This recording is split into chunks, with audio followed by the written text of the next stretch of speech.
کثیر ہم اردو میں بھی لفظ استعمال کرتے ہیں، کثیر تعداد یا اکثر کا لفظ بولتے ہیں، معنی یہ ہوتا ہے کہ بہت سے لوگ. تو یہی بات یہاں پر ہے، لا خیر فی کثیر، کوئی کسی قسم کی کوئی خیر نہیں ہے، فی کثیر اکثر میں، فی میں، کثیر اکثر، اکثر میں، من نجواہم، من سے، نجوا، نجوا کہتے ہیں اصل میں جو موضوع ہے آج کا، سرگوشی کرنا، کسی کے کان میں کوئی بات کرنا، کوئی صلاح یا مشورے کی کوئی بات چھپ کر علیحدہ ہو کر کرنا کہ کسی دوسرے کو اس کی بھنک نہ لگے، کسی دوسرے کو اس کا علم نہ ہو، پتہ نہ چل سکے، تو اس کو کہتے ہیں نجوا. تو وہی لفظ اصل میں یہاں پر ہے. تو من یعنی نجوا جو ہوتی ہے، جو سرگوشی ہے، اس میں سے، ہم ان کی، یعنی ان کی جو سرگوشیاں ہیں ان میں سے، لا خیر فی کثیر، کوئی بھی کسی بھی قسم کی خیر نہیں ہے اکثر میں، یعنی ان میں موسٹلی جو ہے، یعنی کہنے کا مطلب یہ ہے کہ اکثر جو ان کی سرگوشیاں ہیں ان میں کسی قسم کی کوئی خیر نہیں ہوتی ہے. اور یہ کن کی بات کی گئی ہے؟ یہ اصل میں پیچھے ہم نے دیکھا تھا کہ وہی موضوع جو تھا بنو ابیرق کے بیٹوں کی بات چل رہی تھی، ایک تو اس سے متعلقہ ہے، اور دوسرا آپ اس کو عام منافقین جو ہیں ان کی طرف بھی پھیریں تو ان کے ساتھ بھی اصل میں بات ملتی ہے، کیونکہ پیچھے منافقین کا تذکرہ بھی چل رہا تھا. تو وہی اس تناسب سے، اس پس منظر میں اگر ہم بات کریں تو یہاں پر بات ہو رہی ہے کہ منافقین کی جب بات چیت چلتی ہے، یا ایسے گناہ گار لوگ جو کسی کا مال ہتھیا کر پھر اس کو کسی اور کے اوپر تہمت لگا دیتے ہیں، جیسے ہم نے پچھلے درس میں دیکھا تھا، تو ایسے لوگوں کی جو رات کی محفلیں، ان کی سرگوشیاں، ان کے علیحدہ جو مشورے ہوتے ہیں، ان محفلوں کے اندر اکثر میں کوئی خیر نہیں ہوتی ہے، الا، سوائے. اب یہاں پر ایک ایکسیپشن بیان کی جا رہی ہے، اور اکثر جو جتنے بھی رولز اور قواعد ہوتے ہیں ان میں کوئی نہ کوئی ایکسیپشن موجود ہوتی ہیں، اور اللہ رب العزت نے یہاں پر اس کے اندر ایک ایکسیپشن بیان کر دی ہے کہ ایک استثناء موجود ہے. وہ استثناء کیا ہے؟ الا، سوائے یا مگر، من، جو، امارا اس نے حکم دیا، ٹھیک ہے، یعنی اس ایک آدمی نے حکم دیا، مطلب یہ کہ من امارا، جو بھی ان میں سے کوئی حکم دے، بی صادقاتن. اب وہ کس چیز کا حکم دے؟ اب ان کا تذکرہ کیا جا رہا ہے، اور یہاں پر اللہ رب العزت نے 3 اہم باتیں گنوائی ہیں کہ وہ 3 اہم باتیں اگر ان کا تو حکم دیتا ہے تو وہ نجوا، ایسی سرگوشی کہ جن سرگوشیوں کے اندر، جن اس طرح کے علیحدہ اور کان کے اندر کیے گئے مشورے اور چھپ کر کیے گئے مشوروں کے اندر تو خیر ہے،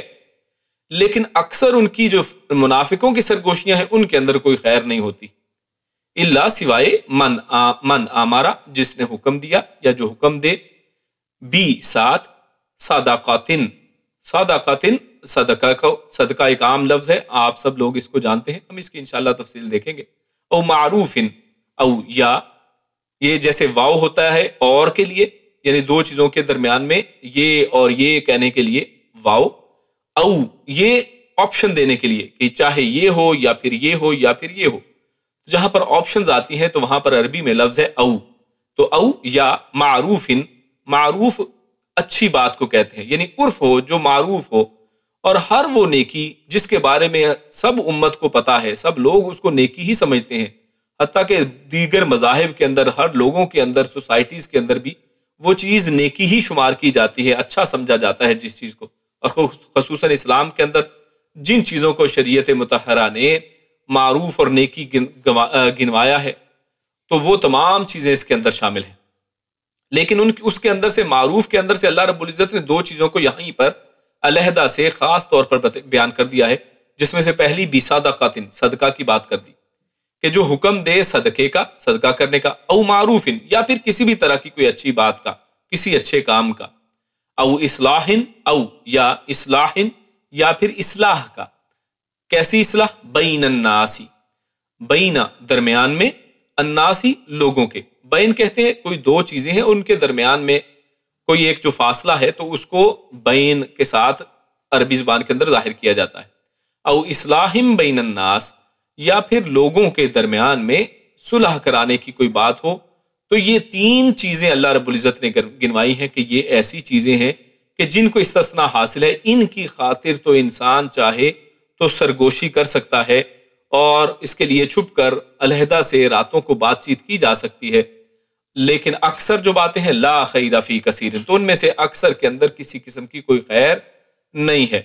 ومن یفعل ذالک، و اور من جو یفعل جو کرے گا، ذالک کہتے ہیں وہ، یعنی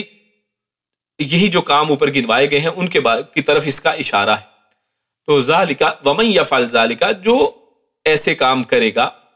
کس شکل میں؟ ابتغاء مرضات اللہ، ابتغاء یہ جو ہے بغا لفظ جو ہوتا ہے اس سے اصل میں نکلا ہے،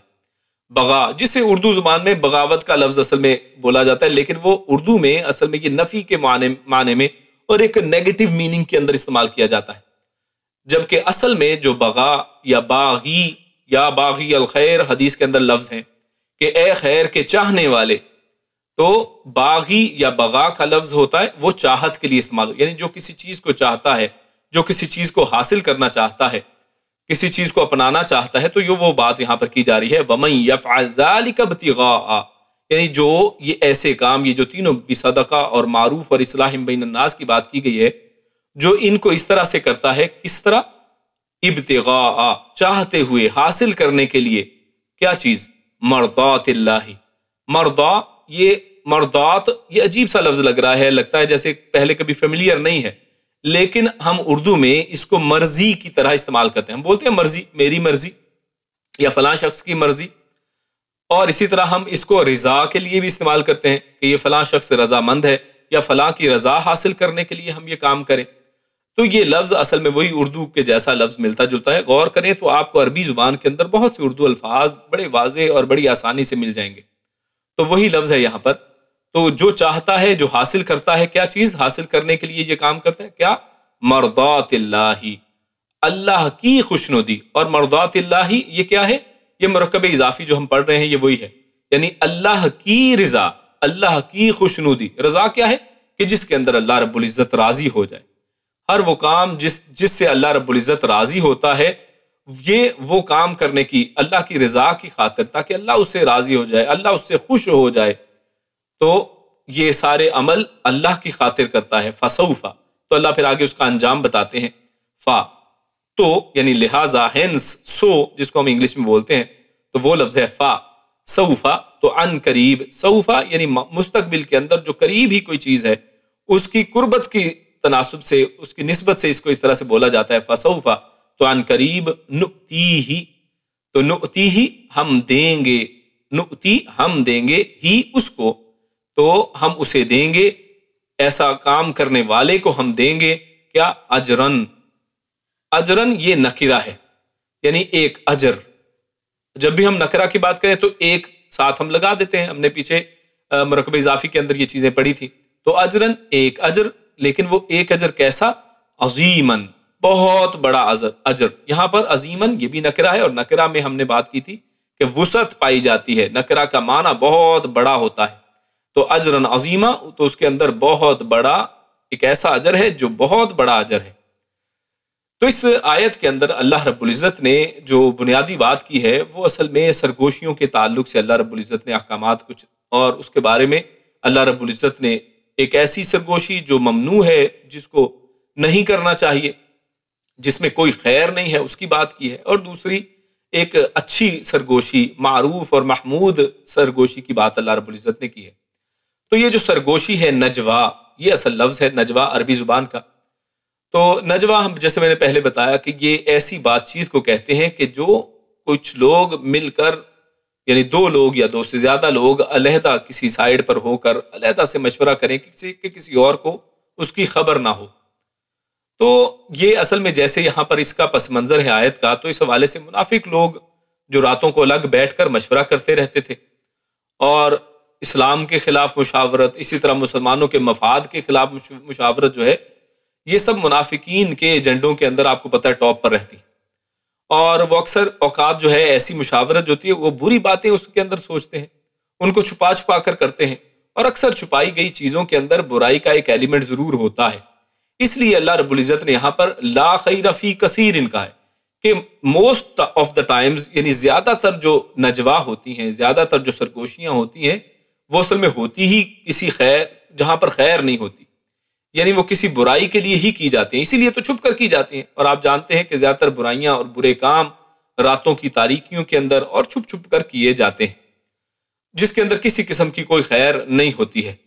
اور جو اچھی باتیں ہیں، جو بھلائی کی باتیں ہیں، جو صاف ستھری باتیں ہیں، جس میں لوگوں کا مفاد اور فائدہ ہے، یہ ان کو اکثر چھپانے کی ضرورت نہیں ہوتی ہے، بلکہ ان کو ظاہر کر کے اگر کیا جائے تو لوگوں کو بھی اس کے اندر آنے کی، یعنی لوگ اس سے متاثر ہوتے ہیں اور انسپائر ہوتے ہیں اس طرح کی چیزوں سے، اور مزید لوگ جو ہیں اس کی طرف کھنچتے ہیں، نیکی کے کاموں کی طرف لوگ آتے ہیں۔ اور آپ جانتے ہیں کہ لوگ اکثر جب نیکی کوئی فار ایگزامپل کسی جگہ پر پارک ہے، پارک کے اندر کچھ لوگ علیحدہ سے نماز پڑھ رہے ہیں، علیحدہ سے لوگ کھیل رہے ہیں سائڈ پہ، تو ایسی تصویر اگر شیئر کی جائے تو اس کے لوگ انسپائر ہوتے ہیں کہ دیکھیے ایک طرف لوگوں کو کھیلنے کودنے کی پڑی ہے اور دنیا کو بھول بیٹھے ہیں، لیکن کچھ لوگ جو ہیں وہ اللہ رب العزت کو وہاں پر بھی یاد کر رہے ہیں۔ تو ایسی چیزیں اکثر اگر شیئر کی جائیں، اگر ان کو چھپایا نہ جائے تو زیادہ بہتر ہوتی ہے۔ لیکن اللہ رب العزت نے ایک ایکسیپشن یہاں پر بتا دی ہے، الا من امر بصدقہ، لیکن کچھ نیکیاں ایسی بھی ہوتی ہیں کہ اگر ان کو چھپ کر کیا جائے، چھپا کر کیا جائے، اس کے اندر بھی اگر اسی طرح صلاح مشورہ علیحدہ ہو کر کے کسی کو پتہ نہ چلے کیا جائے تو بعض اوقات اس کے اندر بھی وہ بھلا پن، اس کے اندر بھی خیر موجود ہوتی ہے۔ اور اللہ رب العزت نے یہاں پر خصوصاً 3 باتیں یہاں پر کی ہیں، صدقہ کی بات کی ہے، اور صدقہ کے بارے میں آپ معروف حدیث معلوم ہے آپ سب کو کہ جس میں اللہ رب العزت نے، اللہ کے پیارے رسول صلی اللہ علیہ وسلم نے ارشاد فرمایا کہ قیامت والے دن جس دن کوئی سایہ نہیں ہوگا، تو اس دن اللہ کا سایہ حاصل کرنے والے جو 7 لوگ ہیں ان میں سے ایک شخص کون ہوگا کہ جو صدقے کو اس انداز سے کرتا ہے کہ اس کے بائیں ہاتھ کو پتہ نہیں ہے کہ دائیں ہاتھ نے کیا صدقہ کیا ہے، یعنی اتنا چھپ کر اور چھپا کر یہ کام کرتا ہے۔ تو یہ عمل کے اندر بھی ہو سکتا ہے کہ وہ عمل اس طرح چھپا کر کیا جائے، یا پھر اس کے لیے جو مشاورت کی جا رہی ہے کہ کسی شخص کو صدقہ خیرات دینا ہے یا کسی کی مدد کرنی ہے تو اس کو چھپا کر کیا جائے تاکہ اس کی عزت نفس مجروح نہ ہو، یعنی ایسا نہیں ہے۔ اور خصوصاً ہر وہ کام، ایسے تمام صدقات کہ جن کا تعلق عوام کے ساتھ اور یعنی کسی ایک شخص کے ساتھ نہیں ہے بلکہ یعنی عوام الناس کے ساتھ ان کا تعلق ہے، تو ایسے تمام جو فلاحی کام ہیں ان کو کرنے کے اندر اگر ظاہر کر کے کیے جائیں تو وہ زیادہ بہتر رہتے ہیں، لوگ انسپائر ہوتے ہیں ان سے۔ لیکن بعض اوقات اگر کسی 1 to 1 کسی کی مدد کرنی ہے تو اس شخص کی جو ہے پردہ پوشی کرنا، اس کو چھپا کر کرنا، اس کے اندر زیادہ افضلیت پائی جاتی ہے۔ اسی طرح بہت سی نیکیاں، جیسے اللہ کے نبی صلی اللہ علیہ وسلم جو ہے وہ فرض نماز کے علاوہ جو سب سے افضل نماز اللہ کے پیارے رسول نے فرمایا کہ انسان کی یہ ہے، کسی مرد کی، کسی شخص کی، جو فرض نماز کے علاوہ جو سب سے بہترین نماز ہے وہ اس کی گھر کے اندر ہے، کہ وہاں پر کوئی انسان اس کو دیکھ نہیں رہا ہے لیکن پھر بھی وہ اللہ کو یاد کر رہا ہے اور وہ ریاکاری اس کے اندر نہیں آتی ہے۔ تو لہٰذا اس لیے یعنی بعض نیک کام جو ہیں، بعض صدقے کے کام جو ہیں اور اس طرح کے جو کام ہیں ان کو چھپا کر کیا جانا، وہ اس کے اندر زیادہ خیر پائی جاتی ہے۔ تو صدقہ عمومی طور پر تو ہر اس چیز کو کہتے ہیں، ہر اس مال کو جو اللہ رب العزت کے لیے ثواب حاصل کرنے کے لیے اللہ کے راستے میں کیا جاتا ہے۔ اور بعض اوقات یہ صدقہ کا جو لفظ ہے یہ عام صدقے کے لیے بھی بولا جاتا ہے، لیکن بعض جگہوں پر شریعت کے اندر، قرآن و حدیث کے اندر یہ لفظ صدقے کا جو لفظ ہے وہ فرضی زکوٰۃ کے لیے بھی استعمال ہوا ہے، جیسے اللہ رب العزت نے سورۃ التوبہ آیت نمبر 60 میں ارشاد فرمایا کہ انما الصدقات للفقراء، اور یہاں پر یہ صدقات سے مراد اصل میں یعنی وہ زکوٰۃ ہے، زکوٰۃ اس سے مراد ہے۔ تو یہ بعض اوقات دونوں ہی لفظوں کے لیے، دونوں ہی چیزوں کے لیے بولا جاتا ہے۔ تو کسی بھی طرح کی کوئی چیز ہو، یعنی وہ چاہے زکوٰۃ ہو یا نفلی صدقات ہوں، ان کو چھپا کر بھی اگر اس میں زیادہ حکمت ہو، زیادہ بہتری ہو تو اس طرح سے کرنا زیادہ بہتر ہے۔ اور جیسے میں نے بتایا کہ خصوصاً ایسے صدقات کہ جن سے کسی 1 to 1 آپ کسی کی مدد کر رہے ہیں تو اس کو اگر چھپا کر کرتے ہیں تو اس کے اندر زیادہ بہتری رہتی ہے کہ کسی شخص کی جو عزت ہے وہ مجروح نہیں ہوتی ہے، اس کا وقار وہ رہتا ہے، اور اس کی جو بیچارے کی جو کوئی اس کے اندر کوئی عیوب ہیں وہ اصل میں چھپ جاتے ہیں اور لوگوں کی نظر میں یعنی اس کا جو وقار ہے وہ قائم رہتا ہے۔ تو اس کے بعد جو معروف ہے تو یہ لفظ نیکی کے ہر کام کے اوپر بولا جاتا ہے، حتیٰ کہ رسول اللہ صلی اللہ علیہ وسلم نے ارشاد فرمایا کہ تمہارا اپنے بھائی کو کھلے چہرے سے ملنا بھی معروف میں سے، یعنی نیکی صرف ایک بھائی کو مسکرا کر بڑے اچھے طریقے سے دیکھنا، اس کے اندر بھی نیکی ہے۔ یعنی نیکی یہ نہیں ہے کہ انسان کچھ خرچی کرے گا تو نیکی ہوگی، یا کسی کا بوجھ اٹھا کر ہی کسی کی جگہ پر چھوڑ کر آئے گا تو نیکی ہوگی، یقیناً وہ سب نیکیاں ہیں، لیکن بہت سی چھوٹی چھوٹی نیکیاں بھی ہیں کہ کسی بھائی کے ساتھ مسکرا کر اس کو دیکھنا، اس کو سلام کرنا، راستے میں سے کوئی چھوٹی گری پڑی چیز کو اٹھا کر سائڈ پہ کر دینا. تو ہر طرح کی چھوٹی بڑی نیکیاں جو ہیں، نیکی کا دائرہ بہت زیادہ وسیع ہے. اور تیسری جو چیز یہاں پر بیان کی گئی ہے، او اصلاح بین الناس، یہ بڑی اہم چیز ہے، اور اس کی آج بحیثیت امت اس کے اندر بھی بڑی زبردست ضرورت ہے. اور پھر اس کے اندر 1 to 1 جو دیگر معاملات ہیں، انفرادی معاملات یا سماج کے اندر، ہمارے اپنے معاشرے یا گھر کے اندر، یا اسی طرح اپنے ایک فیملی کے اندر، اس سرکلز کے اندر بھی بہت اشد ضرورت ہے. تو اس کو اللہ رب العزت نے خصوصاً اس کے لیے مشاورت کرنے کو بھی بڑا ہی یہاں پر یعنی معروف کے اندر، حالانکہ یہ صدقہ اور اسلام بین الناس یہ دونوں آ جاتے ہیں، لیکن ان دونوں کو علیحدہ سے یہاں پر ذکر کر دیا ہے تاکہ ان کی اہمیت کو واضح کیا جائے. تو اصلاح بین الناس، لوگوں کے درمیان میں صلح کرانا، لوگوں کے درمیان میں اگر کوئی اختلافات ہے تو ان کو ختم کروانا، یہ بہت بڑی بات ہے. آج دیکھیں تو ہمارے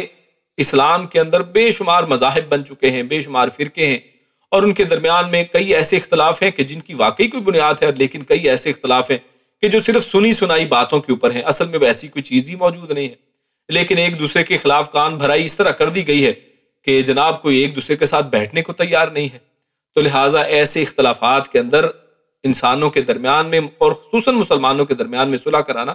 یہ بہت بڑی بات ہے. اللہ تعالیٰ نے خود قرآن کریم سورۃ الانفال کے اندر فرمایا کہ فاتقوا اللہ واصلحوا ذات بینکم، کہ اللہ رب العزت سے ڈرو اور اپنے آپس کے تعلقات درست کرو، اپنے آپس میں صلح پیدا کرو. یعنی اس طرح سے علیحدہ علیحدہ ہو جانے سے کیا ہے، دشمن کو فائدہ ہوتا ہے. تو لہٰذا یہ صلح بڑی ضروری ہے. اور اس حوالے سے 2 حدیثیں آپ کے سامنے رکھتے ہیں. پہلی حدیث جو صحیح بخاری کے اندر ہے کہ ام کلثوم رضی اللہ تعالی عنہ فرماتی ہیں کہ میں نے سنا کہ رسول اللہ صلی اللہ علیہ وسلم فرماتے تھے کہ وہ شخص جھوٹا نہیں ہے جو لوگوں کے درمیان صلح کرانے کی کوشش کرتا ہے اور اس مقصد کے لیے کوئی اچھی بات دوسرے تک پہنچاتا ہے یا اچھی بات کہتا ہے، تو ایسا شخص جھوٹا نہیں ہے. یعنی مطلب کیا ہے یہاں پر کہ لوگوں کی صلح کی خاطر اگر کوئی جھوٹ بھی بولنا پڑ جاتا ہے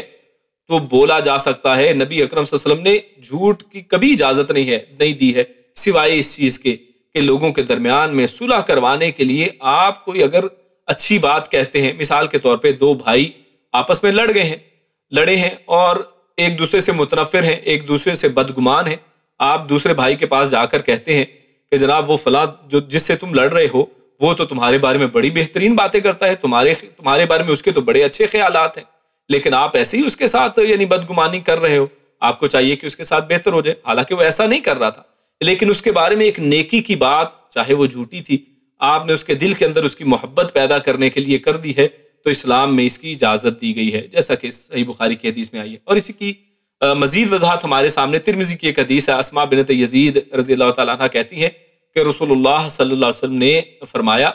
کہ صرف 3 جگہ پر جھوٹ جائز اور حلال ہے. یعنی 3 جگہیں ایسی ہیں جہاں پر جھوٹ بولنا وہ جائز ہے اور حلال ہے. وہ کون سی جگہ ہیں؟ ایک یہ کہ آدمی اپنی بیوی سے بات کرے تاکہ اس کو راضی کر لے. یعنی اگر میاں بیوی کے اندر کسی وجہ سے کوئی ناچاکی ہے، یا آپ کو پتا ہے کہ اگر میں یہ بات سچ بتاؤں گا، یعنی ایسا نہیں ہے کہ آپ اپنی کوئی برائی کو چھپانے کے لیے جھوٹ بولیں، یعنی یہاں پر صرف دونوں کے اندر رضامندی اور صلح پیدا کرنے کی بات کی جا رہی ہے. یعنی اس چیز کو بس یعنی مائنڈ ذہن میں رکھا جائے، یعنی اس کو غلط استعمال نہ کیا جائے، بلکہ یہاں پر بات صرف دونوں کی آپس میں ایک اچھی صلح اور اچھا بہترین یعنی جو ہے پیچ اپ اس کے لیے کی جا رہی ہے کہ اگر آدمی اپنی بیوی سے کوئی بات کرے کہ وہ راضی ہو جائے گی تو اس کو تھوڑا سا اچھے طریقے سے بیان کر دیا. اس کے اندر اگر کہہ دیا کہ ہاں یہ چیز بہت اچھی لگ رہی ہے جو آپ لے کے آئی ہیں، زبردست ہے، آپ نے جو پہنا ہے بہت بہترین ہے، آپ نے جو پکایا ہے بہت ہی اچھا ہے، چاہے نمک زیادہ تھا لیکن آپ نے کہا کہ واہ واہ بہت اچھی چیز ہے، یہ تو آج کھانے کا جواب نہیں ہے، تو وہ خوش ہو جائے گی. اس سے یعنی آپ کے درمیان میں جو پیار اور محبت ہے وہ بڑھ جائے گا. اور دوسری چیز فرمایا کہ دوسرا جنگ میں جھوٹ بولنا، کہ جنگ کے اندر بھی یعنی کیونکہ 2 آمنے سامنے دشمن ہیں تو اس جنگ کے اندر بھی جھوٹ بولا جا سکتا ہے کہ انسان غلط خبر مشہور کروا دے کہ جناب کل حملہ ہوگا یا فلاں طرف سے حملہ ہوگا، حالانکہ حملہ کسی دوسری طرف سے کیا جانا ہے. تو اس انداز میں بھی جھوٹ کو بولا جا سکتا ہے، جنگ کے اندر بھی یہ چیز جائز ہے. اور تیسرا لوگوں کے درمیان صلح کرانے کے لیے جھوٹ بولنا، اور جس کی مثال ہم نے اوپر ام کلثوم رضی اللہ تعالیٰ عنہ کی حدیث کے اندر دیکھی. تو یہ 3 کام ایسے ہیں کہ جہاں پر جھوٹ بولنے کی اجازت دی گئی ہے. لہٰذا بھلائی کے کاموں میں اگر خفیہ مشورہ کیا جائے تو یہ بھی ایک نیکی کا عمل ہے، لیکن اس میں ہم دیکھتے ہیں کہ لوگ برائی کے کاموں میں، شر کے کاموں میں، وہاں پر تو آپس میں بڑی مشاورت کرتے ہیں، وہاں پر مل کے بیٹھ جائیں گے، ایک دوسرے کے خلاف باتیں کریں گے کہ کس طریقے سے فلاں شخص کو نیچا دکھایا جائے، اس کے خلاف کوئی بات چیت کی جائے، یا فلاں مذہب کو یا فلاں گروپ کو یا فلاں لوگوں کو ہم کس طرح سے نیچے کریں۔ تو یعنی برائی کے کاموں کے اندر تو نجوا کی جاتی ہے، جس کا یہاں پر اللہ رب العزت نے فرمایا لا خیر فی کثیر، کہ ان میں کسی قسم کی کوئی بھلائی نہیں ہے۔ اور جبکہ جو نیکی کے کام ہیں لوگ اس میں آپس میں مل جل کر بیٹھتے نہیں ہیں، تو ہمیں چاہیے کہ اس طرف توجہ دلائی جائے کہ لوگ نیکی کے کاموں میں آپس میں ایک دوسرے سے بیٹھیں، اس کے لیے مشورہ کریں کہ کس طرح سے امت کی بھلائی، امت کے اختلافات کو ختم کیا جا سکتا ہے، امت کا مفاد کس کے اندر ہے۔ اور اللہ فرماتا ہے وَمَن يَفْعَلْ ذَلِكَ ابْتِغَاءَ مَرْضَاتِ اللَّهِ، کہ یہاں پر اب یہ جو عمل کیے گئے ہیں 3 صدقہ، معروف کا اور اصلاح بین الناس کا، اس کو پیوریفائی یہاں پر کیا گیا ہے کہ یہاں پر کوئی شخص جب یہ کام کرتا ہے تو اس مقصد کے لیے نہ کرے کہ لوگوں کو دکھاوا ہو، جیسے صدقے میں اکثر لوگ کرتے ہیں کہ دکھاوے کی خاطر کیا جاتا ہے،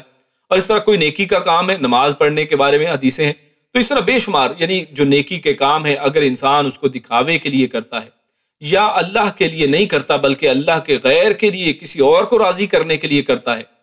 تو ایسے تمام کام وہ اصل میں وہ نیکی کے اجر کو نہیں پہنچیں گے۔ یہاں پر اس کی کنڈیشن بتا دی گئی ہے کہ اجرن عظیمہ کس کے لیے ہے، کہ جو اللہ کی رضا حاصل کرنے کے لیے کام کرے گا۔ اور اس حوالے سے اللہ رب العزت نے سورۃ اللیل کے اندر آیات جو ہیں وہ اس کے اوپر بڑی فٹ ہوتی ہیں، جہاں پر اللہ رب العزت ارشاد فرماتا ہے اور وہاں پر تقوی یعنی اور متقی کی صفات بیان کی گئی ہیں۔ فرمایا الذی یؤتی مالہ یتزکیٰ، کہ یہ جو متقی شخص ہے یہ ایسا شخص ہے کہ جو اپنا مال اس لیے دیتا ہے تاکہ اس کا مال پاک ہو جائے، یعنی مال کو وہ اس لیے نہیں دے رہا کہ سب دے رہے ہیں اچھا مجھے بھی دینا پڑ رہا ہے، یا یہ بڑی مجبوری اور میرے اوپر یہ ایک جبر اسلام نے کر دیا ہے، بلکہ اللہ کی رضا حاصل کرنا چاہتا ہے، اپنے مال کو پاک کرنا چاہتا ہے۔ اور آگے فرمایا کہ وَمَا لِأَحَدٍ عِندَهُ مِن نِعْمَةٍ تُجْزَىٰ، اور وہ کسی کے اوپر احسان کرنے کے لیے یہ کام نہیں کر رہا کہ وہ چاہے کہ اچھا آج میں نے اس کے اوپر احسان کیا تو کل کو مجھے بھی اس کا بدلہ ملے گا، کہ میں یہ کام کسی کو یہ صدقہ خیرات دے رہا ہوں کہ اچھا دوں گا تو میرے نیچے آ جائے گا، میرے ماتحت ہو جائے گا، کل کو میں کوئی بھی بات کہوں گا تو اس کو سن لے گا، تو کسی کے احسان کے لیے اور اس کا بدلہ لینے کے لیے وہ ایسا کام نہیں کرتا ہے، بلکہ کیا کرتا ہے اِلَّا ابْتِغَاءَ وَجْهِ رَبِّهِ الْأَعْلَىٰ، وہی بات جو یہاں پر کی گئی ہے کہ بلکہ اس کا صرف اور صرف مقصد یہ ہوتا ہے کہ اس کا جو رب ہے اور جو بڑا اعلیٰ رب ہے وہ اس کی رضا چاہتا ہے، وہ چاہتا ہے کہ اس کا چہرہ حاصل کر لے، یعنی اس کا دیدار حاصل کر لے، اس کی مرضی رضا حاصل کر لے۔ تو اللہ رب العزت اس کا انعام وہاں پر کیا فرماتے ہیں؟ اللہ فرمایا اللہ نے وَلَسَوْفَ يَرْضَىٰ، کہ اگر اس نے یہ کام کیا تو عنقریب یقیناً وہ اللہ بھی عنقریب رضامند ہو جائے گا، یعنی اس نے اللہ کو راضی کرنے کے لیے کام کیا ہے تو یقیناً اللہ بھی اس سے راضی ہو جائے گا۔ اور اللہ رب العزت نے یہ جو یہاں پر سورۃ النساء کی آیت میں اللہ نے اپنی رضا کی بات کی ہے کہ وہ رضا کیسے پھر حاصل ہوتی ہے، فَسَوْفَ نُؤْتِيهِ أَجْرًا عَظِيمًا، کہ اللہ رب العزت پھر راضی ہو کر اسے بہت عظیم اجر عطا کرتا ہے۔ انسان کا عمل اتنا بڑا نہیں ہوتا جتنا اجر اس کو بڑا مل جاتا ہے، انسان کا عمل اس قابل نہیں ہوتا ہے کہ وہ اچیو کر لے اور وہ مقامات اور ایک لامتناہی جنت اور زندگی وہ حاصل کر لے۔ اللہ رب العزت اپنے فضل کے ساتھ، اپنی رضا کے ساتھ وہ اس کو وہاں تک پہنچا دیتے ہیں۔ ہمارا اگلا جو موضوع اگلی آیت کے اندر آ رہا ہے وہ ہے جس میں اللہ رب العزت نے رسول اللہ صلی اللہ علیہ وسلم کی مخالفت کرنے والوں کی بات کی ہے، اور اس آیت کے اندر ایک لفظ اللہ رب العزت نے استعمال کیا ہے جس کو کہتے ہیں یشاقق، یہ لفظ استعمال کیا ہے۔ اور یہاں پر تصویر کے اندر آپ دیکھ سکتے ہیں کہ ایک شق جو ہے، آپ معروف لفظ سنا ہوگا شق قمر، یعنی ایک واقعہ کہ قمر چاند کو 2 ٹکڑے کر دیا گیا، یا اسی طرح کسی چیز کو چیر کر یا پھاڑ کر 2 حصے کر دیا جائے تو اس سے جیسے ہمارے سامنے یہ تصویر میں ہے ایک شق پیدا ہو جاتا ہے، ایک یعنی وہ چیز 2 کناروں کے اندر تقسیم ہو جاتی ہے، آدھی اس طرف رہ جاتی ہیں چیزیں اور آدھی اس طرف، اور اسی کو یہاں پر اس آیت کے اندر اللہ رب العزت نے بیان کیا ہے کہ جہاں پر رسول اللہ صلی اللہ علیہ وسلم اور اللہ کے نبی صلی اللہ علیہ وسلم کی سنت، اللہ کے نبی صلی اللہ علیہ وسلم کا جو اسوہ ہے وہ ایک سائیڈ پر ہے، اور بہت سے لوگ جو ہیں اس کے بالکل مخالف سمت میں آ جاتے ہیں، اس کے آمنے سامنے آ جاتے ہیں، جیسے کہ یہاں پر 2 کنارے بالکل آمنے سامنے ہیں، ان کے اندر کوئی تعلق نہیں ہے، وہ آپس میں جڑ نہیں سکتے ہیں اور وہ علیحدہ ہو گئے ہیں، تو اور کبھی آپس میں ملتے نہیں ہیں اور مل نہیں سکتے ہیں۔ جہاں پر سنت ہوگی وہاں پر بدعت نہیں ہوگی، اور جہاں پر بدعت ہے وہاں پر سنت کیسے ہو سکتی ہے؟ تو اس چیز کو آگے ہم انشاءاللہ پڑھتے ہیں۔ تو اللہ رب العزت اگلی آیت کے اندر ارشاد فرماتا ہے وَمَن يُشَاقِقِ الرَّسُولَ اور من جو یشاقق جو یشاقق یہ یعنی جو خلاف کرے. اب اس کو ہم اس کی ڈیٹیل میں انشاءاللہ جاتے ہیں. وَمَن يُشَاقِقْ یعنی جو مخالفت کرے الرسول رسول کی صلی اللہ علیہ وسلم من بعد من سے بعد بعد یعنی بعد میں ما کے تبینہ یا ما کا مطلب جو بھی ہوتا ہے تبینہ بین کہتے ہیں کھلی ہوئی چیز واضح چیز جو بالکل سامنے ہو جائے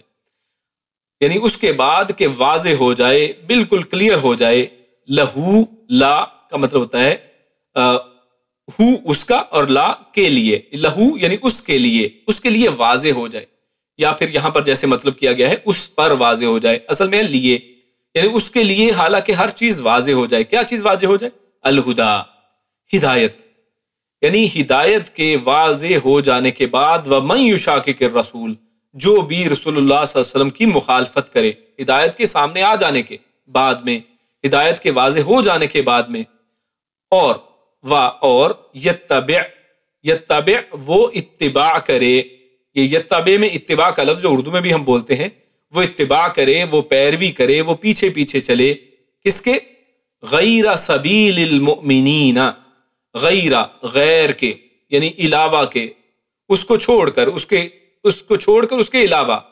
سبیل راستے کو کہتے ہیں المؤمنین مؤمنین کا اور المؤمنین ہے یعنی یہ یہاں پر مومنین کو مراد ہے اور مومنین یہاں پر خصوصاً کون مومنین ہے؟ اس سے مراد صحابہ کرام ہے جس کو آگے ہم تفصیل میں دیکھیں گے. وَيَتَّبِعْ اور وہ پیروی کرتا ہے اتباع کرتا ہے غیر سبیل المؤمنین مومنین کے راستے کے علاوہ کی یعنی اس راستے کی پیروی نہیں کرتا جہاں پر مومنین ہے. تو اللہ کیا کہتا ہے؟ نولی ہم واللہ کہتے ہیں موڑ دینے کو یو ٹرن لینا ہم پھیر دیں گے ہی اسے ما جدھر یا جو تولا وہ پھرے گا یعنی جدھر اس نے پھرنا پسند کیا ہے یعنی مومنین کے راستے کو چھوڑ کر جو دوسرا راستہ اس نے جس کی طرف اس نے جانا پسند کیا ہے ہم اس کو اس کی طرف پھیر دیں گے. وَنُصْلِهِ اور اب اس کا ٹھکانہ بتایا جا رہا ہے اس کا انجام آخر میں بتایا جا رہا ہے. ایک تو دنیا میں ہے کہ نُوَلِّهِ مَا تَوَلَّا کہ ہم اس کو اسی طرف پھر رہنے دیں گے اور اب آخرت کی بات کی جا رہی ہے وَنُصْلِهِ جَهَنَّمْ اور نُصْلِهِ ہم اس کو ڈال دیں گے داخل کر دیں گے ہی اسے جہنم کے اندر. اور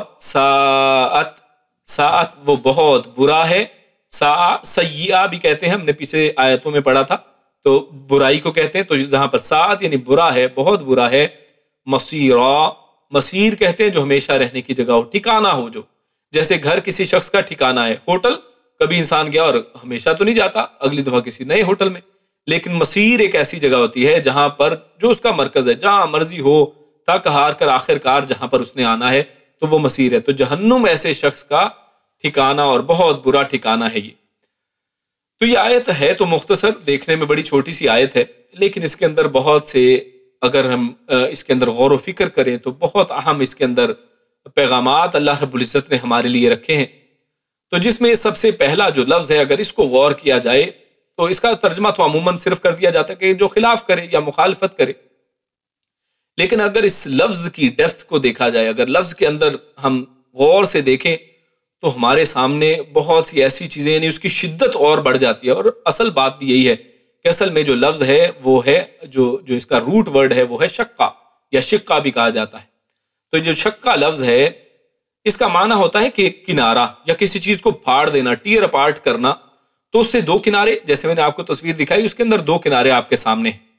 یعنی آپ اکٹھے تھے لیکن ایک دم کوئی چیز یعنی وہ پھٹتی ہے زمین اور اس سے دو کنارے بن جاتے ہیں.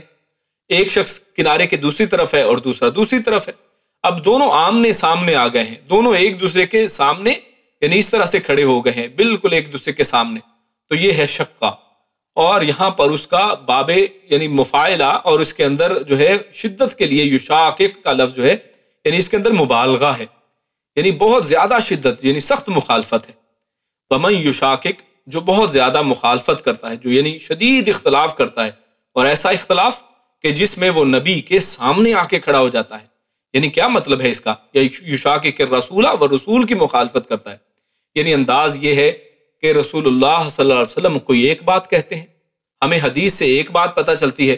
اور اس کا عمل اور یا پھر یہ شخص کوئی دوسری بات بالکل ہی اس سے اپوزٹ بات کرتا ہے جو اس کے آمنے سامنے ٹکرانے لگتی ہے، اس کے مقابلے میں ایک دوسری بات یا ایک نظریہ اور ایک عقیدہ اور ایک عمل اس کے سامنے رکھ دیتا ہے، اور جس کو اصطلاحاً یعنی سنت کے مقابلے میں عمل کو بدعت کہا جاتا ہے، یعنی وہ بدعات کو لے لیتا ہے یا ایسے عقائد جو شریعت کے اندر نہیں ہیں ان کو گھڑ لیتا ہے۔ اللہ کے نبی نے کچھ فرمایا ہے، اللہ رب العزت نے کچھ فرمایا ہے، اور اس کے مقابلے میں یہ اپنا ایک عقیدہ گھڑ لیتا ہے۔ تو یہ ساری چیزیں اصل میں اس معنی سے نکلتی ہیں وَمَن يُشَاقِقِ الرَّسُولَ، کہ جو رسول اللہ صلی اللہ علیہ وسلم کی مخالفت کرے یا ان کے مقابلے میں آ جائے، یعنی ایک طرف اللہ کے رسول ہوں اور دوسری طرف یہ شخص ہو، یا پھر یہ ضروری نہیں ہے کہ یہ کوئی اکیلا شخص ہو بلکہ ایک پورا کا پورا گروہ، یعنی جیسے آج یہ جو لبرلز ہیں یا جو بہت سے اس طرح کے لوگ ہیں، ملحد لوگ ہیں، یا اسی طرح کے ایسے لوگ ہیں کہ جو نئے نئے فرقوں کے نام سے اور نئے نئے لوگ ہیں، آج وہ ٹی وی چینلوں کے اوپر آ کر بیٹھتے ہیں اور ایسی نئی بات کرتے ہیں کہ جو آپ کو سنت کے اندر 1400 سال میں اور احادیث کی کتابوں میں قرآن کریم میں نہیں ملتی ہے۔ اس کی ایک ایسی تشریح، یعنی بعض اوقات ایسا ہوتا ہے کہ اصل چیز تو نہیں ہے بلکہ وہ اس کی ایک تشریح ایسی ایک نئی کرتے ہیں کہ جو کبھی نہیں کی گئی ہے، اور اس کے اندر بھی کوئی حرج نہیں ہے۔ یہ بڑی اہم بات ہے سمجھنے کی کہ بعض اوقات ایک نئی تشریح کرنے کے اندر کوئی حرج نہیں ہے۔ کیوں؟ کیونکہ قرآن کریم کے جو مفاہیم ہیں، احادیث کے اندر مفاہیم ہیں، اس کے اندر نئی سے نئی تشریحات ہوتی رہی ہیں اور ہوتی ہیں، اور سب کی سب غلط نہیں ہیں۔ ہاں، غلطی اس وقت ہے کہ جب وہ جو نئی تشریح ہے، وہ جو نیا معنی ہے، وہ جو نیا مطلب ہے، وہ اصل میں رسول اللہ صلی اللہ علیہ وسلم کے مقابل میں آ جائے، یعنی رسول اللہ صلی اللہ علیہ وسلم تو اس چیز کا، اس لفظ کا مطلب کچھ اور بتاتے ہوں، لیکن وہ شخص کہے کہ نہیں، اس کا مطلب یہ نہیں ہے بلکہ وہ ہے جو میں سمجھاؤں۔ یعنی ایک طرف رسول اللہ صلی اللہ علیہ وسلم کہہ رہے ہیں جو اس شریعت کے شارح ہیں، شریعت نازل کرنے والا اللہ رب العزت، اس کی شرح بیان کرنے والا، اس کی کھول کے بیان کرنے والا، اس کی وضاحت کرنے والی ذات رسول اللہ صلی اللہ علیہ وسلم کی ذات ہے۔ وہ اللہ کے نبی کی وضاحت کو نہیں مانتا بلکہ اس کے مقابل میں، اس کے اپوزیشن میں ایک وضاحت لے کر آتا ہے، اس کا ایک نیا معنی پیش کرتا ہے۔ تو آج بے شمار ایسے نیٹ کے اوپر لوگ موجود ہیں جو نئے سے نئے معنی پیش کر رہے ہیں جو آج تک نہیں پیش کیے گئے ہیں، جو رسول اللہ صلی اللہ علیہ وسلم سے ثابت نہیں ہے۔ اچھا، اور بات صرف رسول اللہ صلی اللہ علیہ وسلم تک نہیں ہے بلکہ آگے بھی ہے، وہ آگے ہم اگلے حصے میں، اگلی سلائیڈ میں انشاءاللہ دیکھتے ہیں۔ ابھی یہاں پر اسی کے اوپر ہم فوکس کر رہے ہیں۔ تو اور خصوصاً اس کے اندر آگے پھر بات کیا کی اللہ نے، من بعد ما تبین لہ الہدی، یعنی اس کے بعد میں کہ ہدایت اس کے اوپر واضح ہو گئی۔ یعنی ایک تو یہ تھا نا کہ وہ جاہل تھا اور جہالت کے اندر کوئی کام کر رہا تھا، یہاں پر بات کی جا رہی ہے کہ ہدایت اس کے سامنے واضح بھی ہو گئی، قرآن کریم اس نے پڑھ لیا، احادیث مبارکہ اس کے سامنے پیش کر دی گئی، اس کے سامنے حق بالکل واضح ہو گیا، اور نبی اکرم صلی اللہ علیہ وسلم نے تو خود اس کے بارے میں فرمایا ہے، بخاری مسلم کی حدیث ہے، اللہ کے نبی نے فرمایا کہ ان الحلال بین و ان الحرام بین، کہ حلال اور حرام جو دونوں ہیں وہ بڑے واضح ہیں۔ اللہ رب العزت نے قرآن کریم کے اندر، رسول اللہ صلی اللہ علیہ وسلم نے اپنی احادیث مبارکہ کے اندر تفاصیل بیان کر دی ہیں، یہ دونوں بالکل واضح چیزیں ہیں۔ اب اس کے اندر، اس کے باوجود ایک نئی چیز اس کے اندر پیدا کر دینا، تو لہٰذا ایسی پھر چیز ہوگی کہ اس علم کے آنے کے بعد، اس حلال اور حرام کے واضح ہو جانے کے بعد بھی اگر کوئی چیز ایسی کرتا ہے، کوئی بات ایسی کرتا ہے، تو وہ اس ضمن میں آئے گی۔ اور اسی طرح ابن ماجہ کی حدیث میں اللہ کے نبی فرماتے ہیں قد ترکت علی البیضاء، کہ میں تمہیں ایک بالکل روشن چیز کے ساتھ، ایک روشن دین کے اوپر چھوڑے جا رہا ہوں۔ وہ کیسا ہے؟ لیلھا کنہارھا، کہ اس کی جو راتیں ہیں وہ کس طرح کی ہیں؟ وہ جیسے اس کے دن ہیں، یعنی راتیں بھی اتنی روشن ہیں، راتوں کا حالانکہ اندھیرا ہوتا ہے لیکن اس دین کے اندر راتیں بھی ایسی ہیں جیسے دن کا اجالا ہوتا ہے۔ لا یزیغ عنہا بعدی الا ہالک، میرے بعد اس سے صرف وہ شخص گریز کرے گا جسے ہلاک ہونا ہے، یعنی جو خود جس نے اپنی ہلاکت کو مول لے لیا ہے، جس نے خود چوز کر لیا ہے کہ نہیں مجھے یہی راستہ چاہیے، ہلاکت کا راستہ چاہیے، تو وہی صرف ہلاک ہو سکتا ہے، ورنہ دین بڑا ہی کلیئر ہے، بڑی واضح باتیں ہیں، بڑی صاف ستھری کلیئر سی ساری چیزیں ہیں۔ تو حق کے اتنا واضح ہونے کے باوجود جو شخص غیر شرعی طریقے پر چلے، یعنی شرع ایک طرف ہو اور اس کی راہ ایک طرف ہو، فرمان رسول اللہ صلی اللہ علیہ وسلم کچھ اور ہو اور اس کا مقصد عمل اور ہو، حالانکہ اس پر حق واضح ہو چکا ہو، دلیل دیکھ چکا ہو، پھر بھی رسول اللہ صلی اللہ علیہ وسلم کی مخالفت کر کے مسلمانوں کی صاف راہ سے ہٹ جائے تو ہم بھی اسے ٹیڑھی اور بری راہ پر ہی لگا دیتے ہیں۔ اللہ نے کیا فرمایا کہ نولہ ما تولا، کہ اب اس نے چوز کر لیا ہے، جیسے حدیث میں بھی آ گیا، تو وہ اس نے خود ہلاکت کو اصل میں چن لیا ہے، تو ہم پھر اس کی یعنی جس طرف وہ مڑا ہے اسی پر رہنے دیتے ہیں، اور اسے وہی غلط راہ اچھی اور بھلی معلوم ہونے لگتی ہے، یہاں تک کہ بیچوں بیچ جہنم میں جا پہنچتا ہے، جیسا کہ ابن کثیر نے اس طرح سے وضاحت اس آیت کے اس حصے کی ہے۔ تو اس آیت کے اگلے حصے کی طرف چلتے ہیں، اور اس آیت کے اگلے حصے میں اللہ رب العزت نے صحابہ کرام رضوان اللہ علیہ اجمعین کے راستے کو بھی یہاں پر ذکر کیا ہے، یعنی ایک طرف تو رسول اللہ صلی اللہ علیہ وسلم سے مخالفت کی بات تھی، اب صحابہ کی مخالفت کی بھی بات کی ہے کہ وہ شخص صحابہ کا بھی اصل میں مخالف ہے، جو رسول اللہ صلی اللہ علیہ وسلم کا مخالف ہے، ساتھ ہی ساتھ وہ صحابہ کی بھی مخالفت کرتا ہے، غیر سبیل المؤمنین کہہ کے اللہ کے نبی صلی اللہ علیہ وسلم نے یہ بات کی ہے۔ تو اللہ فرماتا ہے آگے کیا فرمایا، وَيَتَّبِعْ، اور وہ اتباع کرتا ہے، غیر سبیل المؤمنین، سبیل المؤمنین کے علاوہ کی۔ تو ہدایت کے واضح ہو جانے کے بعد رسول اللہ صلی اللہ علیہ وسلم کی مخالفت اور مومنین کا راستہ چھوڑ کر کسی اور راستے کی پیروی کرنا در حقیقت دین اسلام ہی سے نکل جانا ہے، یعنی دونوں ہی سے اصل میں نکل گیا ہے، دو ہی چیزیں آپ کے سامنے مصدر تھیں۔ دیکھیے آج بہت سے لوگ یہ کہتے ہیں کہ نہیں ہم قرآن کو مانتے ہیں، حدیث کو نہیں مانتے۔ میرے بھائیوں، اللہ رب العزت نے یہاں پر ایک تو واضح طور پر رسول اللہ صلی اللہ علیہ وسلم کی یشاکک کی بات کی ہے، قرآن کے ساتھ مخالفت کی بات نہیں کی ہے، تو رسول اللہ صلی اللہ علیہ وسلم کی مخالفت یعنی احادیث رسول اللہ صلی اللہ علیہ وسلم کی جو تشریحات ہیں دین کے اندر، ان کی جو بیانات ہیں، اس کی وضاحتیں ہیں، اس کی مخالفت کی یہاں پر بات ہو رہی ہے، ایک تو یہ، اور وہ دین جس میں قرآن کریم بھی شامل ہے اور احادیث مبارکہ بھی شامل ہیں، یہ دونوں جس راستے سے ہماری طرف آ رہے ہیں وہ رسول اللہ صلی اللہ علیہ وسلم کے بعد مومنین کا راستہ ہے، کہ مومنین یعنی یہی صحابہ کرام کی جماعت ہے کہ جن لوگوں نے یہ دین جو ہے ہم تک پہنچایا ہے، یہ قرآن یہ حدیث ہم تک کیسے پہنچی ہے، کوئی ہمارے اوپر کوئی ہم نے ڈاؤن لوڈ نہیں کی ہیں، یہ ہمارے اوپر آج ہمارے گھروں کے اندر ایک دم کسی جگہ پر نہیں آئی ہیں، بلکہ ایک سلسلے کے ساتھ ایک یعنی روایتوں کے ساتھ ہم تک پہنچی ہیں، تو یہ سبیل المؤمنین ہے۔ تو اس سبیل المؤمنین یعنی مومنین کا راستہ چھوڑ کر کسی اور راستے کی اگر پیروی کوئی شخص کرتا ہے تو در حقیقت یہ دین اسلام سے نکل جاتا ہے۔ کیوں یہ ہم کیوں بات کر رہے ہیں کہ دین اسلام سے نکل جاتا ہے؟ کیونکہ اللہ نے خود یہاں پر بات کری ہے کہ اللہ رب العزت ایک تو اس کو پھر اسی کے حال پہ چھوڑ دیتے ہیں، وَنُصْلِهِ جہنم، اور اللہ خود فرما رہے ہیں کہ ہم اس کو جہنم کے اندر ڈال دیتے ہیں، اور یہ جہنم اس کا پھر کوئی ٹیمپریری ٹھکانہ نہیں ہے، وَسَاءَتْ مَصِيرًا، یہ اس کا ایک پرماننٹ ٹھکانہ بنتا ہے۔ تو یہاں پر مومنین اصل میں وہ کیا ہے؟ مومنین سے مراد اصل میں صحابہ کرام ہیں، جو دین اسلام کے سب سے پہلے پیروکار ہیں، یعنی اگر مومنین صحابہ کرام نہیں ہیں تو پھر اور کون ہے؟ کیونکہ آج ہمارے اندر ایک پوری جماعت ایسی ہے کہ جو صحابہ کو مومن ہی نہیں مانتی ہے، اور وہ صحابہ کرام کے علاوہ کو کچھ مومن سمجھتی ہے،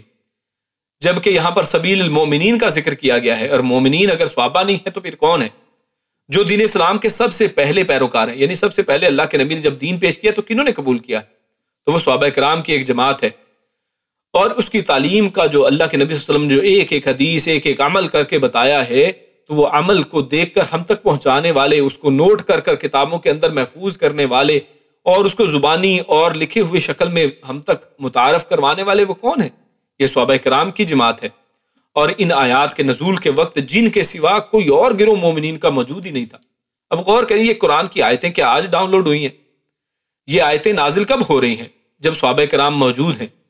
اور یہاں پر سبیل المومنین پھر کن کو کہا جا رہا ہے؟ تو یہاں پر مومنین سے مراد صحابہ کرام کو کہا جا رہا ہے کہ مومنین کا راستہ یعنی صحابہ کرام کا راستہ، کیونکہ اس زمانے میں تو مومنین صحابہ کے علاوہ کوئی ہے ہی نہیں۔ تو جو یہاں پر پھر اس سے مراد اصل میں جو موسٹ یعنی کہہ لیں اتھینٹک اور موسٹ اس سے جو ریلیونٹ اگر کوئی مراد لی جا سکتی ہے تو اصل میں صحابہ کرام ہی کی جماعت ہے۔ اس لیے رسول اللہ صلی اللہ علیہ وسلم کی مخالفت اور غیر سبیل المومنین کی پیروی دونوں حقیقت میں اصل میں ایک ہی چیز ہے۔ یعنی ایک بندہ رسول اللہ صلی اللہ علیہ وسلم کی مخالفت کر رہا ہے تو وہ کس طریقے سے کر رہا ہے؟ صحابہ کرام رضوان اللہ علیہ اجمعین کیونکہ نبی اکرم صلی اللہ علیہ وسلم کے شاگرد ہیں، اللہ کے نبی کے عمل کو دیکھ کر عمل کرنے والے ہیں، تو اب جو عمل یہ صحابہ کرام کر رہے ہیں اگر وہ ان کو فالو نہیں کر رہا ہے اور وہ کہتا ہے کہ نہیں اللہ کے نبی کا راستہ کچھ اور ہے، اللہ کے نبی نے کچھ اور فرمایا تھا، اللہ کے نبی نے کچھ اور کیا تھا، تو یہ ممکن نہیں ہے، کیونکہ اس شخص کو کیسے پتا چلا کہ اللہ کے نبی نے کچھ اور کیا تھا؟ جبکہ یہاں پر ایک اور اہم بات وہ یہ ہے کہ یہاں پر سبیل المؤمن نہیں کہا ہے، واحد لفظ نہیں ہے بلکہ جمع کا صیغہ ہے، یعنی سبیل المؤمنین، مؤمنین کی سبیل، یعنی کسی ایک صحابی کی بات نہیں کی جا رہی، بلکہ صحابہ کی جماعت کی یہاں پر بات کی جا رہی ہے کہ صحابہ کرام کی جماعت ایک طرف ہو اور کوئی شخص اپنی بات کوئی اور کرے کہ نہیں مجھے تو یہ سمجھ آتی ہے. یا اسی طرح حتیٰ کہ اس کے اندر ایک چیز اور سمجھنے والی وہ یہ ہے کہ صحابہ کرام میں بھی بعض اوقات بعض انفرادی صحابہ کرام کا اجماعی صحابہ کرام سے کوئی اختلاف ہوا ہے، ہم اس کے اختلاف کو اختلاف کی بات کرتے ہیں، ہم اس کے اوپر کوئی طعن اور نہیں کرتے ہیں. ہاں ہم یہ کہتے ہیں کہ صحابہ کرام رضوان اللہ اجمعین کے اندر جو ان کی جماعت کا راستہ ہے، جو ان کی جماعت سے ہم تک پہنچا ہے، اصل میں وہ موسٹ اوتھینٹک ہے. اور اس ایک شخص کی، ایک صحابی کی رائے، ہاں ان کی اپنی اجتہاد ہے، ان کی اپنی رائے ہے، اور ان کے اجتہاد کی بنا پر صحابہ کرام کیونکہ نیت کے اندر ہم ان کے اوپر شک نہیں کر سکتے ہیں، تو لہٰذا اگر کوئی ایک صحابی کی اجتہادی رائے ہے تو ہم اس کے اوپر کوئی بات چیت کرنے کے قابل نہیں ہے کہ ہم آج اپنے آپ کو اس قابل سمجھیں کہ صحابہ کرام کے اوپر کوئی تبرہ کریں، ہم ان کے اوپر کوئی تان کریں اور تان کا دروازہ ہم کھولیں. ہاں وہ غلطی کر سکتے ہیں، کوئی ایک کسی صحابی سے، کوئی ایک دو صحابہ سے کوئی غلطی ہوتی ہے تو ان کی انفرادی غلطی یا پھر ان کا انفرادی اجتہاد ہے. اور اجتہاد کے بارے میں آپ جانتے ہیں کہ نبی اکرم صلی اللہ علیہ وسلم نے ارشاد فرمایا ہے کہ اجتہاد کے اندر اگر وہ شخص غلطی پر بھی ہوتا ہے تو ایک نیکی کا حقدار ٹھہرتا ہے، اور اگر اس کی بات صحیح تھی تو وہ 2 نیکیاں اس کو انشاءاللہ قیامت والے دن ملنے والی ہیں. لیکن یہاں پر سبیل المومنین یعنی اجماع کے راستے کی بات کی گئی ہے. یعنی اگر ایک حدیث اس کے اندر ہمیں صحابہ کرام کی ایک بڑی جماعت کا ایک عمل ملتا ہے کہ وہ اس طرح کرتے تھے، اور ایک دوسرا بھی وہ سکا راوی ہے، یعنی وہ بھی حدیث صحابی سے ہے لیکن وہ صحابی کوئی ڈیفرنٹ عمل بتاتا ہے، اس کی کوئی ایک ڈیفرنٹ شکل بتاتا ہے، تو اسی لیے محدثین نے ایسی احادیث کو، ایسے عمل کو کیا کہا ہے کہ اس کو شاذ کہا ہے. یعنی شاذ ایک ایسی حدیث کو کہتے ہیں کہ جس میں کوئی ایک راوی اپنے سے سکا راوی کی مخالفت کرتا ہے، یا پھر ایک راوی ایک سے زیادہ راویوں کی مخالفت کرتا ہے، تو اس کی روایت جو ہے وہ ویسے تو اس کے کہ بھی وہ سچا آدمی ہے اور وہ حافظے میں ٹھیک ہے، اس اعتبار سے یعنی اس کی روایت کے اعتبار سے تو وہ صحیح ہے، لیکن اس کے اندر شاذ کا پہلو پایا جاتا ہے. یعنی ایک کمزوری ہے اور وہ یہ کہ وہ اپنے سے سکا راویوں کی مخالفت کر رہا ہے، تو لہٰذا یہاں پر ایک بندے کی بات نہیں بلکہ سبیل المومنین کی بات کی گئی. اس لیے اللہ رب العزت نے سورۃ البقرہ میں بھی ارشاد فرمایا، اللہ فرماتا ہے فَإِنْ آمَنُوا بِمِثْلِ مَا آمَنْتُمْ بِهِ فَقَدْ اهْتَدَوْا، کہ اللہ رب العزت نے تو ارشاد فرمایا کہ جب تک وہ لوگ آپ جیسا ایمان نہیں نہ لاتے اس وقت تک وہ ہدایت پہ ہی نہیں ہے. یعنی صحابہ کرام کے ایمان کو ایک مثالی ایمان اور صحابہ کرام کے راستے کو ایک مثالی راستہ یہاں پر قرار دیا گیا ہے کہ اس کی مخالفت کرنا اصل میں یہ بھی دین اسلام سے نکلنے والی بات ہے. رسول اللہ صلی اللہ علیہ وسلم نے نجات پانے والے گروہ کی نشاندہی کرتے ہوئے فرمایا کہ ما انا علیہ و اصحابی، صرف یہ نہیں فرمایا کہ جو قرآن کے اوپر ہے، یا یہ نہیں کہا کہ جو میں کر رہا ہوں اس کے اوپر ہے، بلکہ کہا واصحابی، یعنی جس کے اوپر آج میں ہوں اور میرے صحابہ ہیں. تو میں اللہ کے نبی کس کے اوپر تھے؟ اللہ کے نبی اللہ رب العزت کی شریعت کے اوپر تھے. اور صحابہ کس کے اوپر تھے؟ اللہ کے نبی جو شریعت لے کر آئے تھے اس راستے کے اوپر چلنے والے تھے. یعنی راستہ تو دکھایا ہے اور دیا ہے اللہ کے نبی نے، لیکن اس راستے کے اوپر چلنا کیسے ہے، چل کے دکھایا ہے ہمارے صحابہ کرام نے. تو لہٰذا صحابہ کرام کے راستے کو چھوڑ کر کوئی دوسرا راستہ اختیار کرنا یہ اصل میں کھلی گمراہی والی بات ہے. اس لیے صحابہ کرام کے راستے سے ہٹنا جو ہے یہ بھی کفر اور یہاں پر گمراہی اس کو یہاں پر کہا گیا ہے. آگے چلتے ہیں تو اس کا جو تیسرا موضوع اس آیت کے اندر سے ہمارے سامنے جو نکلتا ہے وہ اجماع امت کے حجیت ہونے کے حوالے سے، کہ اجماع امت جو ہے اس کی بھی ایک اہمیت ہے اور وہ بھی مصدر ہے. تو اللہ رب العزت نے اس آیت کے اندر یہی جو غیر سبیل المومنین کی بات کی ہے، وَيَتَّبِعْ غَيْرَ سَبِيلِ الْمُؤْمِنِينَ، کہ جو شخص مومنین کے راستے کو چھوڑ کر کسی اور راستے کے اوپر چلتا ہے. تو اس سے پتہ چلتا ہے کہ جس طرح شریعت کا ماخذ جو ہے وہ قرآن ہے، اور شریعت کا ماخذ جس طرح سے حدیث ہے، اسی طرح شریعت کے ماخذ میں سے اجماع جو ہے اور اجماع امت، اور امت سے مراد ہم نے جیسے پہلے بات کی اصل میں صحابہ کرام ہیں. اس سے پہلی امت میں سب سے پہلی امت صحابہ کرام کی امت. تو صحابہ کرام کا اجماع یا اجماع امت جو ہے وہ بھی اسی طرح مصدر کی حیثیت رکھتا ہے جو اس یعنی آیت سے ہمارے سامنے بات آتی ہے. اور بعض علماء نے سبیل المومن سے مراد اجماع امت لیا ہے، اور ان میں اگر ہم دیکھیں تو جو امام شافعی رحمہ اللہ ہیں انہوں نے بھی غور و فکر کے بعد یہی چیز اصل میں اخذ کی ہے کہ اس آیت سے اجماع امت کا اصل میں ثبوت ملتا ہے کہ اجماع امت بذات خود ایک وہ بھی ماخذ ہے. تو اجماع امت کا مطلب ہے کہ کسی مسئلے میں امت کے تمام علماء و فقہا کا اتفاق ہو جائے. یا کسی مسئلے پر صحابہ کرام رضوان اللہ علیہم اجمعین کا اتفاق ہو، یا یہ دونوں صورتیں جو ہیں اجماع امت ہو سکتی ہیں۔ اور جیسے میں نے پہلے بات کی، امام شافعی نے اس کو ایک دلیل اور باقاعدہ استدلال، یعنی اس کو ایک دلیل لیا ہے کہ یہ بھی ایک دلیل ہے، یعنی اگر آپ کے سامنے کسی عمل کے اندر امت کا اجماع مل جاتا ہے تو یہ بھی ایک دلیل ہے کہ اب یہ عمل جو ہے ہمیں کرنا چاہیے۔ تو صحابہ کرام رضوان اللہ اجمعین کا اتفاق تو بہت سے مسائل میں ملتا ہے۔ اب اہم باتیں کچھ آگے ہیں اسی حوالے سے، بہت اہم ہے، ان کو غور سے سننا ہے۔ وہ یہ کیونکہ یہاں سے بہت سی بعض اوقات غلط فہمیاں بھی پیدا ہوتی ہیں۔ تو اس میں اصل بات کیا ہے کہ صحابہ کرام کا اجماع جو ہے وہ اصل میں اجماع امت ہے، اور صحابہ کرام کا اجماع یعنی موسٹ آف دا صحابہ جو ہیں وہ ایک مسئلے میں ایک رائے رکھتے ہیں، تو یہ اصل میں اجماع ہے۔ ہاں انڈیویجولی کچھ صحابہ کرام کی اگر ڈفرینٹ رائے ہے تو وہ اجماع نہیں ہے، اس لیے اجماع صحابہ کرام میں تو ہمیں اکثر مل جاتا ہے۔ تو لیکن اجماع صحابہ کے بعد ایسے اجماعی مسائل بہت ہی ہمیں کم ملتے ہیں دین کے اندر جن میں فی الواقع امت کے تمام علماء متفق ہوں، یعنی باقی جگہوں پہ آپ کو یہ کم ملے گا کہ امت کے تمام فقہا، تمام علماء جو ہیں وہ بھی کسی مسئلے پر جمع ہوں۔ تو ہیں اس طرح کے بہت سے مسائل لیکن کم ہیں، یعنی یہ بہت زیادہ مسائل نہیں ہیں، کیونکہ وہ تشریحات ہیں اور فروعات ہیں اور ان کے اندر اختلاف ممکن ہے۔ تو یہاں پر ایک غلط فہمی جو ہے اس کو آپ نے دور کر لینا ہے، وہ یہ کہ در حقیقت کسی بھی مذہب کے عاملین کی کثرت تعداد حق کی دلیل نہیں ہے۔ یعنی اجماع امت سے بعض لوگ یہ ایک غلط فہمی میں مبتلا ہو جاتے ہیں کہ جناب فلاں جو ہے وہ مسلک، فلاں مذہب، فلاں فرقہ، فلاں ملک کے لوگ وہ تو بہت زیادہ ہے، تعداد میں دنیا میں سب سے زیادہ ہے، تو اس کا مطلب ہوا کہ یہ اجماع امت ہے۔ تو اجماع امت سے یہ مراد لینا بالکل سراسر جو ہے نا وہ ایک غلط فہمی ہے، یہ بالکل غلط بات ہے۔ اجماع امت سے اصل مراد کیا ہے؟ صحابہ کرام، یعنی جو دین کے طلباء ہیں، جو دین کو اللہ کے نبی سے حاصل کرنے والے ہیں، اصل تو وہ ہیں، اور علماء اور فقہا بھی اس کے اندر داخل ہیں، لیکن عام عوام اس کے اندر داخل نہیں ہے کہ آپ عوام کو گننا شروع کر دیں اور عوام کو گن کے کہیں کہ جناب فلاں لوگ جو ہیں وہ تو اتنے کروڑ ہیں اور فلاں جو ہیں اتنے لاکھ ہیں، کیونکہ اس طرح کی اگر آپ بات کرتے ہیں جو گنتی کے اعتبار سے تو یہ جو جمہوری طرز عمل جو ہے نا یہ درست نہیں ہے، کیونکہ اگر ہم اس تعداد کی بات کریں تو قرآن کریم میں اکثرہم کا جو لفظ یا اکثر کی بات جو اللہ نے قرآن میں کی ہے تو اکثر کے لیے وہ ان کی جہالت کی بات ہے۔ اکثر کی بات جب اللہ رب العزت کرتا ہے تو اللہ کہتا ہے کہ یہاں پر یہ لوگ جو ہے راہ راست سے ہٹے ہوئے ہیں، اور قلیل کی جب بات، تھوڑوں کی بات کرتا ہے تو کہتے ہیں قلیلا ما تذکرون، قلیلا ما یعقلون، کہ تھوڑے لوگ ہیں جن کو عقل ہے، تھوڑے لوگ ہیں جو عقل کرتے ہیں، جو نصیحت پکڑتے ہیں۔ تو یہ دو مختلف چیزیں ہیں، یعنی اجماع امت سے ہرگز مراد یہ دنیا کے سر گننا نہیں ہے، بلکہ اجماع امت سے مراد صحابہ کا اجماع ہے۔ امت میں بہت سے فرقوں کے بن جانے نے یہ نتیجہ دکھایا ہے کہ ہر گروہ اپنی بات کو مضبوط بنانے کے لیے اجماع کا دعویٰ کرتا ہے کہ جناب دیکھیں اس پر اجماع ہو گیا ہے، خواہ وہ صریحاً قرآن و حدیث کے خلاف ہی ہو۔ مثال کے طور پہ یعنی بہت سے لوگ جو قبروں پر عمارتیں بناتے ہیں، ان پر غلاف چڑھاتے ہیں، چراغ جلاتے ہیں، غیر اللہ کے نام پر جانور ذبح کرتے ہیں، تعزیے نکالتے ہیں، انبیاء کو انسان نہیں سمجھتے ہیں، وہ کہتے ہیں کہ انبیاء جو ہیں وہ کوئی اور مخلوق ہے،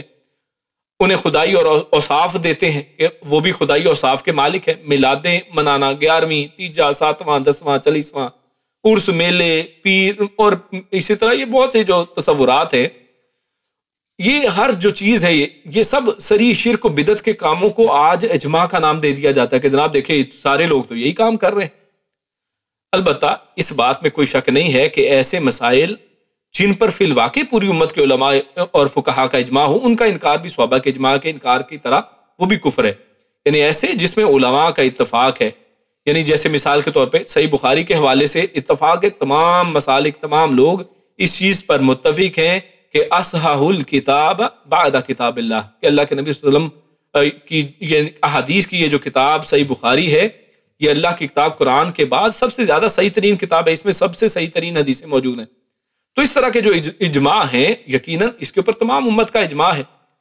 تو اس چیز کے اوپر اگر کوئی انکار کرتا ہے تو یقیناً یہ بھی اسی طرح کفر ہوگا جیسے صحابہ کے کسی اجماع کا کوئی شخص انکار کرے، کیونکہ رسول اللہ صلی اللہ علیہ وسلم نے فرمایا ہے کہ اللہ تعالیٰ میری امت کو گمراہی پر اکٹھا نہیں کرے گا اور جماعت پر اللہ کا ہاتھ ہے۔ تو آگے اللہ رب العزت آخر میں فرماتے ہیں تو اب اس سب کا انجام کیا ہے؟ نولیہ ما تولی، جو یہ راستہ چوز کرتا ہے، جو راستہ اختیار کرتا ہے تو اللہ رب العزت اس کو اسی کے راستے کے اوپر چھوڑ دیتے ہیں، تو ہم بھی اسے اسی طرف پھیر دیں گے جدھر وہ پھرے گا، اور اسی ٹیڑھی راہ پر جانے دیں گے جو اسے جہنم میں لے جا کر ڈال دے گی، اور وہ بہت برا راستہ ہے اور اللہ رب العزت نے اس حوالے سے سورۃ الصف میں بھی ہم دیکھتے ہیں، اللہ فرماتا ہے فَلَمَّا زَاغُوا أَزَاغَ اللَّهُ قُلُوبَهُمْ، یعنی قلوبہم، یعنی ایسا نہیں ہے کہ اللہ نے ان کے اوپر یہ کوئی ظلم کیا ہے کہ ان کو اس طرف چھوڑ دیا، بلکہ یہ ایسا ہی بات یہ ہے کہ اصل میں ان کے دل خود ٹیڑھے ہوئے ہیں، خود انہوں نے پہلے اپنا راستہ غیر سبیل المومنین والا اختیار کیا ہے۔ ہاں اب اللہ رب العزت نے اس کے اوپر یہ کیا ہے کہ ٹھیک ہے تم یہ راستہ چاہتے ہو، اوکے، یہ آپ کے لیے کھول دیا گیا ہے۔ فَلَمَّا زَاغُوا، جب وہ ٹیڑھے ہوئے، أَزَاغَ اللَّهُ قُلُوبَهُمْ، تو پھر اللہ نے ان کے دلوں کو ٹیڑھا پھر رہنے دیا دوسروں، اور اس میں ہم آگے دیکھتے ہیں کہ پھر اس کا جو نتیجہ کیا نکلتا ہے ہمارے سامنے، وَسَاءَتْ مَصِيرًا، تو پھر اس کا ٹھکانہ جو ہے نصلہ جہنم ہے، جہنم ٹھکانہ ہے اور بہت برا ٹھکانہ ہے۔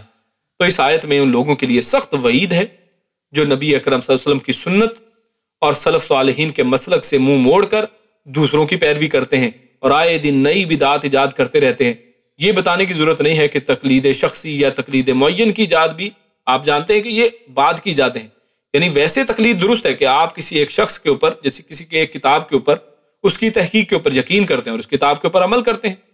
لیکن اگر اس کا کوئی رد آتا ہے، کوئی دوسری کتاب میں کہا جاتا ہے کہ نہیں ان کے نزدیک تو یہ حدیث صحیح تھی لیکن دوسرا اس کے اوپر تحقیق کر کے بتاتا ہے کہ ضعیف ہے، تو آپ اس کو بدل دیتے ہیں، آپ اپنی رائے کو بدلتے ہیں اس سے زیادہ اتھینٹک انفارمیشن کے اوپر۔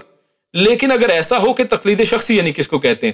کہ نہیں جو مرضی ہو جائے اب انہی کی رائے صحیح ہے، اب اس کے اوپر انسان کٹنے مرنے کو تیار ہو جائے، اس بندے کے پیچھے آنکھیں بند کر کے چلنا شروع کر دے، تو یہ اصل میں سب چیزیں بعد کی ایجاد ہیں اور یہ صدیوں بعد آئی ہیں۔ سلف صالحین کے دور میں اس کا قطعاً کوئی ثبوت نہیں ہے اور نہ کتاب و سنت کی دلیل سے اس کی کوئی گنجائش نکلتی ہے۔ تو لہٰذا اللہ رب العزت سے ہم دعا کرتے ہیں کہ اللہ رب العزت ہمیں وہ دین اور وہ راستہ ہمارے سامنے واضح کرے کہ جو اللہ اور اس کے رسول کا راستہ اور جس پر مومنین جو ہیں وہ چلے ہیں، صحابہ کرام کی جماعت کا جو راستہ ہے وہ ہم پر واضح ہو، اور ہمیں اللہ رب العزت اس پر عمل کرنے کی، اس پر چلنے کی توفیق عطا فرمائے، اور اللہ رب العزت ہمارا انجام جو ہے وہ ان لوگوں میں کرے کہ جو اللہ رب العزت کے سائے کے اندر ہوں گے، اللہ کے عرش کا سایہ نصیب فرمائے۔ اللہ رب العزت ہم سب کو پیارے رسول صلی اللہ علیہ وسلم کا قیامت والے دن ان کی صحبت نصیب فرمائے۔ اللہ رب العزت ہم سب کو جنت الفردوس میں جگہ عطا فرمائے۔ اللہ رب العزت نیک عمل اور اچھی سمجھ کی توفیق عطا فرمائے۔ سبحان ربک رب العزت عما یصفون وسلام علی المرسلین والحمد للہ رب العالمین۔ جزاکم اللہ خیرا وبارک اللہ فیکم۔